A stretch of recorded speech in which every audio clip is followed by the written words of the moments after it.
नमस्कार, आप देख रहे हैं सत्य हिंदी का रात 8 बजे का बुलेटिन और मैं हूं आपके साथ कृति सिंह। पीएम आवास के पास छात्रों के समर्थन में धरने पर बैठे राहुल, अखिलेश, प्रियंका समेत कई नेताओं को हिरासत में ले लिया गया है। साथ ही सरकार ने राहुल पर अपनी बात से मुकरने का भी आरोप लगा दिया। इस बीच आम आदमी पार्टी ने कांग्रेस के खिलाफ मोर्चा खोल दिया और सरकार के साथ मिली भगत का आरोप लगाया। इन्हीं खबरों पर इस बुलेटिन में बात करेंगे, लेकिन उससे पहले आपको बता दें कि अब आप हमारे चैनल सत्य हिंदी के ऐप पर हमारे सभी न्यूज बुलेटिन, हमारे सारे शो, हमारी वेबसाइट की सारी खबरें, सब कुछ बस एक क्लिक पर यानी कि आपके अपने सत्य हिंदी के ऐप पर देख सकते हैं। इसलिए तुरंत डाउनलोड कर लीजिए। डाउनलोड करने के लिए लिंक आपको इस वीडियो के डिस्क्रिप्शन में मिल जाएगा। तो आइए अब रुक कर लेते हैं दिन भर की बड़ी खबरों का। पीएम आवास के पास धरने से राहुल, अखिलेश, प्रियंका समेत कई विपक्षी नेता हिरासत में लिए गए। हिरासत से पहले राहुल की देश से अपील, छात्रों के समर्थन में पीएम आवास पहुंचने का आह्वान। सरकार का आरोप, संसद में चर्चा मानने के बाद अपनी मांगों से पलटे राहुल गांधी।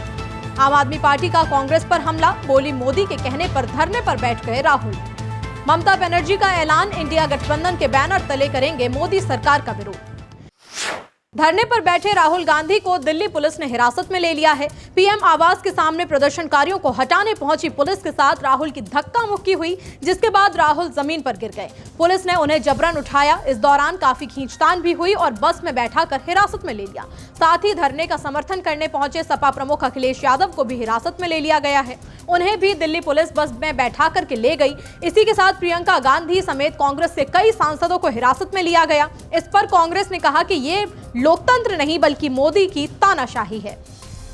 हिरासत में लिए जाने से पहले राहुल गांधी ने पूरे देश से अपील की कि जो देशभक्त हैं वो हमारे साथ पीएम आवास के सामने धरने में शामिल हों।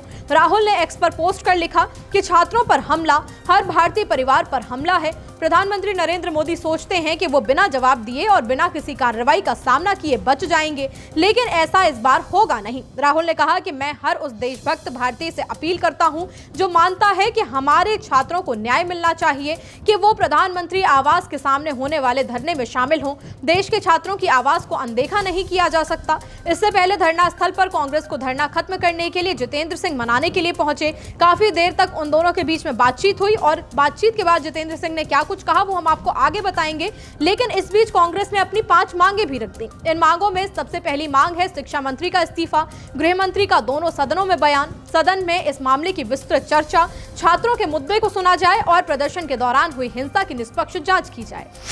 पीएम आवास के पास धरने से पहले पूरे विपक्ष ने लोकसभा स्पीकर ओम बिरला से मुलाकात कर मांग की कि सदन में पेपर लीक और छात्रों के मुद्दे पर बहस करने की इजाजत दी जाए। इस पर स्पीकर का कुछ स्पष्ट जवाब नहीं मिला, जिसके बाद दोनों सदन का कार्यवाही भी ठीक से नहीं चल पाई और बिना किसी बहस के दोनों हाउस को कल तक के लिए स्थगित कर दिया गया। इसके बाद राहुल और प्रियंका ने आरएमएल अस्पताल पहुंचकर उन घायल छात्रों से मुलाकात की जिन पर कल सोमवार को दिल्ली पुलिस ने लाठियां चलाई थी। घायल छात्रों से मुलाकात के बाद कांग्रेस के सभी सांसद, नेता, कार्यकर्ता खड़गे के आवास से पैदल मार्च करते हुए पीएम आवास की ओर बढ़ने लगे, जहां पर यह पूरा प्रदर्शन हुआ और अब हिरासत में ले लिए गए विपक्षी नेता।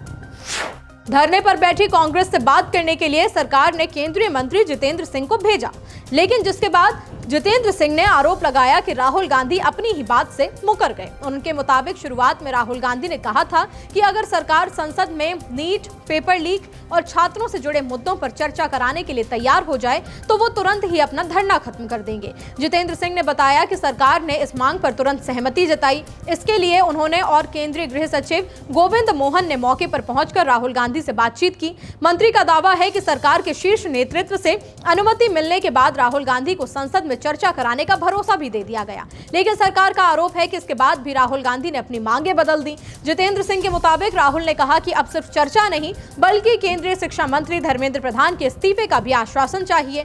मंत्री का कहना है कि जब राहुल गांधी को याद दिलाया गया कि पहले उन्होंने केवल चर्चा की मांग रखी थी तो उन्होंने जवाब दिया कि अब उनकी मांग बदल दी गई है। जितेंद्र सिंह ने राहुल गांधी के इस रवैये को दुर्भाग्यपूर्ण बताते हुए कहा कि किसी भी वरिष्ठ नेता का इतनी जल्दी पलट जाना लोकतांत्रिक परंपराओं के अनुरूप नहीं है। उन्होंने ये दावा किया कि सरकार नीट और उससे जुड़े सभी मुद्दों पर संसद में चर्चा कराने के लिए तैयार है, लेकिन कांग्रेस ने अब तक इस विषय पर नियमानुसार औपचारिक नोटिस तक नहीं दिया है।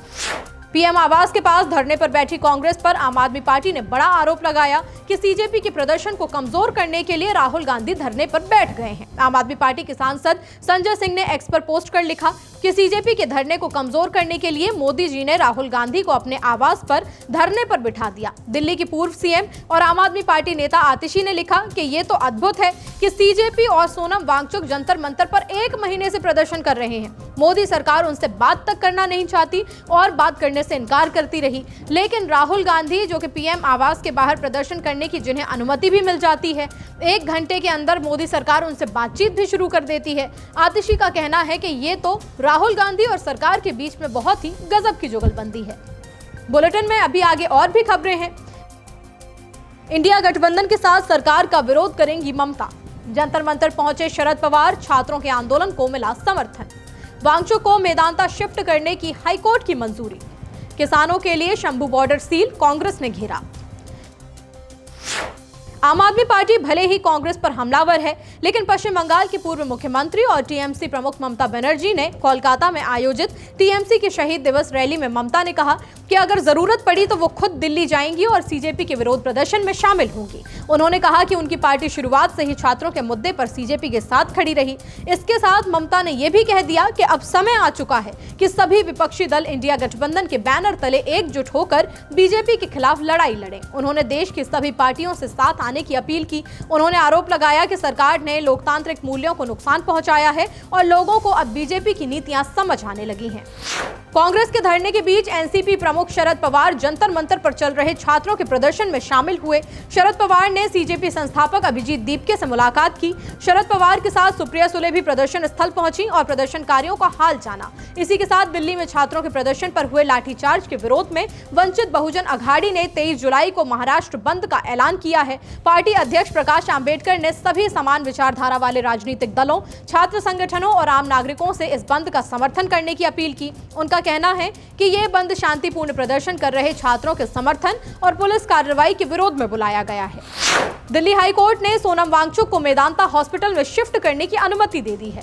हाईकोर्ट ने कहा कि वांगचुक की चिंताओं को नजरअंदाज नहीं किया जा सकता और उनकी लगातार मेडिकल निगरानी बहुत जरूरी है। वांगचुक के वकील अखिल सिब्बल ने कोर्ट में बताया कि फिलहाल उनकी सेहत को कोई बहुत बड़ा खतरा नजर नहीं आ रहा। उन्होंने कहा कि मेडिकल रिपोर्ट के मुताबिक अभी उन्हें नस के जरिए दवा देने की जरूरत नहीं है और अस्पताल में भी उन्हें सिर्फ मुंह से ली जाने वाली दवाएं ही दी जा रही हैं। सुनवाई के दौरान कोर्ट ने सरकारी और निजी अस्पतालों के डॉक्टरों की मेडिकल रिपोर्ट देखी। अदालत ने कहा कि उसे डॉक्टरों से ये समझना है कि यूरिक एसिड और ब्लड यूरिया का बढ़ा हुआ स्तर कितना गंभीर हो सकता है और वांगचुक की स्थिति पर लगातार नजर रखने की कितनी जरूरत है।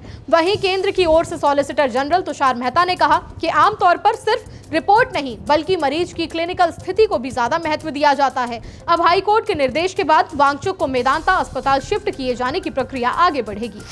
किसानों के लिए शंभू बॉर्डर पर सील किए जाने को लेकर विपक्ष ने मोदी सरकार पर निशाना साधा। कांग्रेस नेता पवन खेड़ा ने एक्स पर लिखा कि सरकार ने किसानों को राजधानी में आने से रोकने के लिए बैरिकेड लगा दिए हैं। ऐसा इसलिए किया गया है ताकि कल युवाओं के साथ हुई मारपीट और सख्ती जैसी घटना के बाद सरकार को फिर से आलोचना का सामना न करना पड़े। लेकिन बैरिकेड लगाकर सच्चाई नहीं छिपाई जा सकती। ये सरकार देश के युवाओं, किसानों और आम लोगों की उम्मीदों पर खरी नहीं उतरी है। सिर्फ अपने कुछ खास करीबी लोगों को ही फायदा पहुंचाया गया है। मध्य प्रदेश विधानसभा में भारी हंगामे के बाद यूसीसी विधेयक पास हो गया। बिल पेश होते ही सदन में सत्ता पक्ष और विपक्ष आमने सामने आ गए। कांग्रेस विधायकों ने बिल को प्रवर समिति यानी कि सेलेक्ट कमेटी के पास भेजने की मांग करते हुए जमकर नारेबाजी की और विरोध जताया। वहीं बीजेपी विधायकों ने इसका समर्थन किया। हंगामे के बीच मुख्यमंत्री डॉक्टर मोहन यादव ने मोर्चा संभाला और कहा कि मध्य प्रदेश में अब अलग अलग मजहबी कानून नहीं चलेंगे। उन्होंने कहा कि प्रदेश में हर नागरिक एक ही संविधान और एक ही कानून के तहत चलेगा। मुख्यमंत्री ने दावा किया कि बड़ी संख्या में मुस्लिम समाज के लोगों ने भी यूसीसी का समर्थन किया है। पूरे हंगामे और सत्ता पक्ष के पलटवार के बीच विधानसभा की कार्यवाही कई बार स्थगित करनी पड़ी, लेकिन आखिरकार भारी शोर शराबे के बीच यूसीसी विधेयक को मंजूरी दे दी गई। फिलहाल बुलेटिन में इतना ही। देश दुनिया की हर खबर के लिए बने रहिए सत्य हिंदी के साथ। नमस्कार।